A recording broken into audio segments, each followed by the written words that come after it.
Good afternoon. Just in the boardroom up at the club on Saturday, Yorkshire Day. So first of all, happy Yorkshire Day to everybody.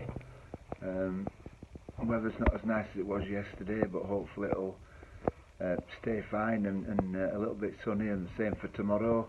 Just want to remind people that the bar is open up at the club tomorrow from 2 o'clock. If anybody fancies sitting outside, hopefully in the sun and having a couple of beers, please come up and support the club, whether you come up for one or stay the afternoon, whatever. Big thank you to last week to the sponsor of the draws over the last couple of weeks, really, which is Andy Robinson at the Cellar Bar up by the railway station, and Gables Cattery, and then we've had the players, haven't we?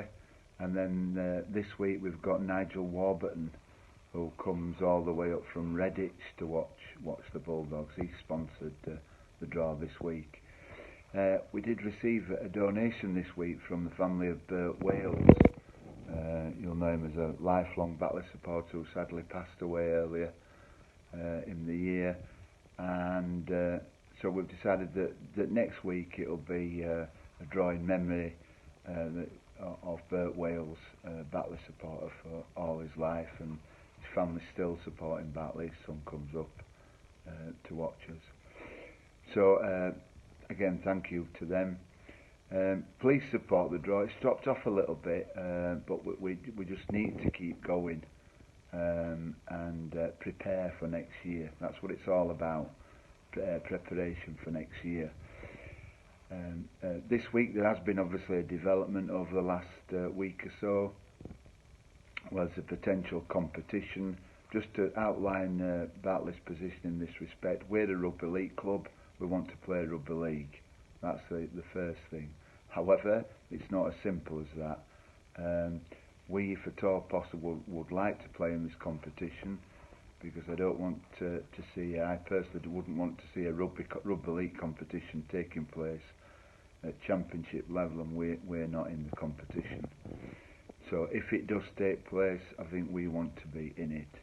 From our perspective, and probably from most clubs' perspective, the issue is the cost of testing.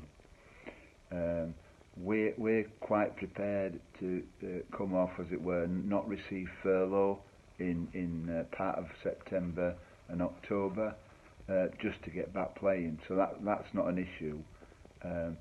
But if testing is going to be over £2,000 a week, then I think the cost of testing outweighs the benefits when we need to put all our resources really into being strong next year with everything else that's going to be against us in any event. What worries me, and I've been on the Rugby League, I've been to the RFL pestering this week really, is that we're not, I don't think the clubs at Championship and League One level are prepared fully for next year, never mind this competition. I think we're hoping that this testing is going to go away, or we're hoping that somehow the costs are going to disappear. That might happen, but I'm just looking at even over the last couple of days with the problems that we're having with tightening up certain lockdown provisions. We cannot rely on there being no testing next year.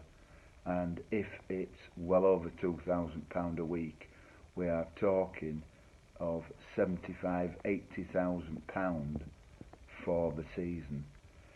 I don't believe there's many clubs that can afford to play rugby and incur that cost as well as everything else.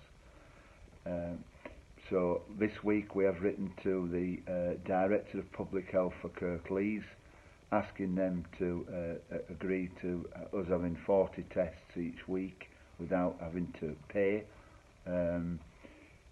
rather than using a private enterprise, a private company who's trying to make profit.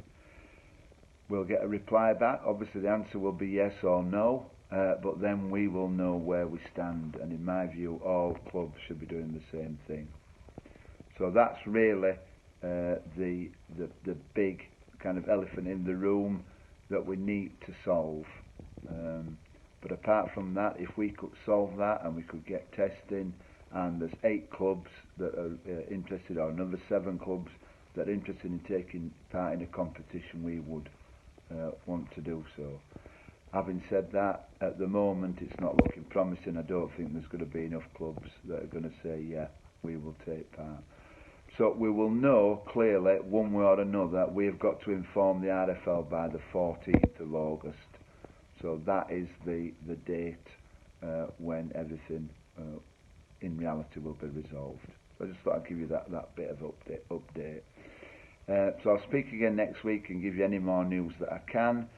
Please support the draw. I know we've got 2 stands on the ticketing site this week. That's a slight mistake, but we'll have to work through that when we come to the draw. But obviously when it comes to back playing, we'll need those 2 stands for booking tickets. So as I say, please support the draw, and I'll see you again next week. Thanks.